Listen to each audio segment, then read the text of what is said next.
crise da globalização. O que é crise, professor? É a primeira pergunta que eu faço e vou começar com o professor José Carlos de Assis. Olha, a crise é o que a gente chama de descolamento entre a órbita financeira da órbita da economia produtiva real. Nesse processo, a especulação chegou a um ponto tal que no ano passado, em meados do ano passado, o valor dos ativos financeiros tipicamente especulativos, que são chamados derivativos, que são negócios com índices e não com produtos e bens, né? O valor chegou a algo da ordem de 600 trilhões de dólares. Para você ter uma ideia, isso se compara ao valor do produto mundial bruto, que é menos de 60 trilhões.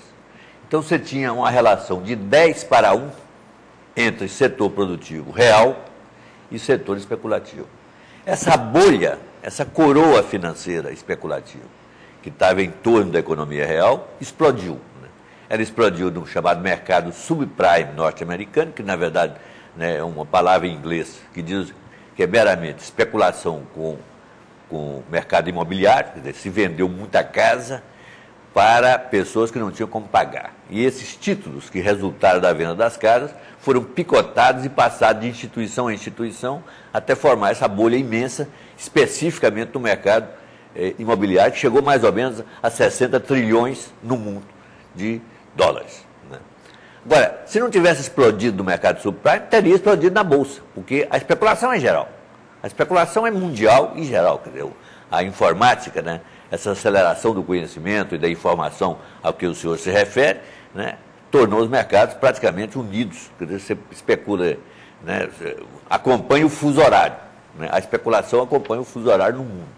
Então, por algum caminho, essa bolha um dia teria que estourar, que quem olhava aquilo dizia, ó, é insustentável. Né? Eu comecei a escrever esse livro antes da explosão da crise.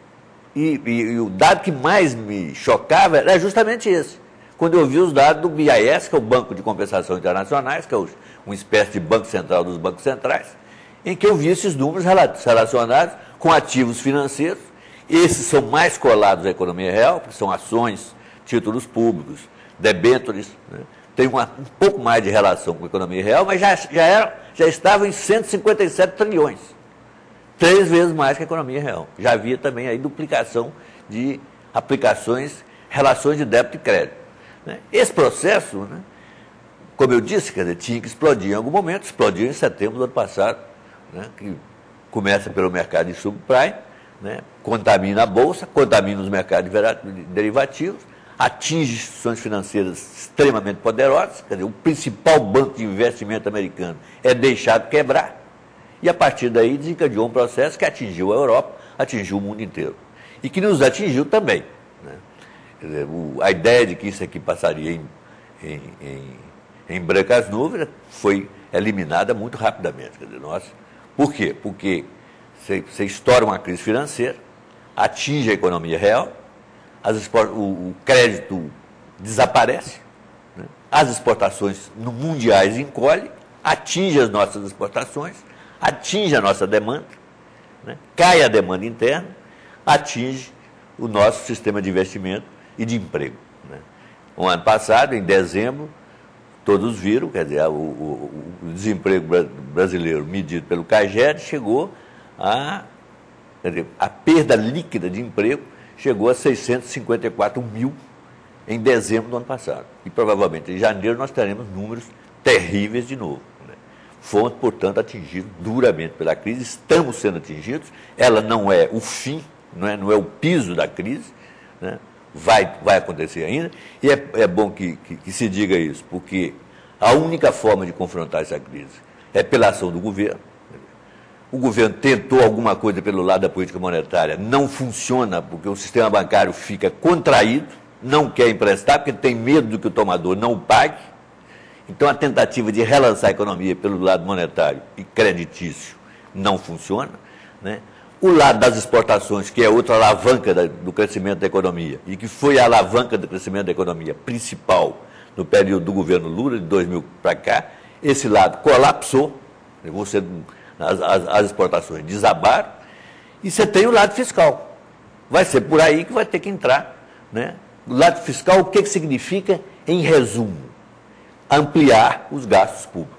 Essa ideia de que tem que enxugar gasto, essa ideia de que tem que equilibrar orçamento, essa ideia de que tem que manter alto superávit primário, acabou de vez. Porque se não for pelo gasto público, não retoma a economia. Ok. Professora Liliane Cordeiro Barroso. Bom, tentando acrescentar um pouco, né, isso que o professor Zé Carlos falou, eu penso que a crise é a crise de um modelo, né, de um modelo que já vinha acontecendo, a meu ver, né, na América Latina, o modelo da desregulamentação, da financiarização, né, que é realmente o descolamento aí, que leva a uma situação de insatisfação econômica e social, né, que acho que atingiu os Estados Unidos no segundo momento e que, assim, na América Latina, esse modelo neoliberal já vinha trazendo crises econômicas que transformou um pouco aí a mudança política, né, levando a governos mais centralizadores, mais protecionistas, mais nacionalistas e que estoura, né, de uma forma financeira os Estados Unidos e que força também esse país a promover mudanças também, né, na área política,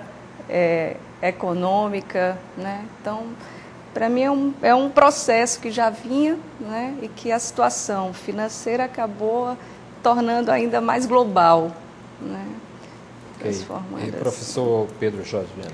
Bom, realmente o grande problema é que a economia real é bem menor que a economia financeira. Estava se criando riqueza praticamente do nada. Uma determinada nível de produção fazia com que papéis surgissem numa escala muito grande. Mas, na realidade, o grande problema foi a desregulamentação. Como estava todo mundo ganhando dinheiro, o Fed americano, que é uma instituição, digamos, muito mais privada do que pública, na verdade é comandado pelos grandes bancos, ele simplesmente não fez absolutamente nada. Os grandes economistas já estavam de olho há muito tempo. Em 2007, o Paribas, o banco francês, já havia dado sinais de que não ia sustentar o problema especulativo com o mercado imobiliário americano, e o Fed não fez absolutamente nada. Isso, na realidade, se torna uma bola de neve, e aí, quando deixam quebrar o Lehman Brothers, que foi um erro também do governo americano, não é, ainda naquela ideia de que o liberalismo, não é a salvação de tudo, provocou todo o sistema, provocou toda essa queda. Então, basicamente, a crise nasceu por ser deixado que os Estados Unidos, através do Fed, dominassem a economia internacional em termos monetários, porque tudo depende do que o Fed faz, a taxa de juros internacional, o problema dos derivativos. Então, isso fez com que, não havendo essa regulamentação, a ganância, né, especulativa muito alta, e, no fim, quando eles começaram a emprestar para os subprimes, que são aquelas pessoas que não tinham condições de honrar seus compromissos, né, aí a coisa realmente degringolou.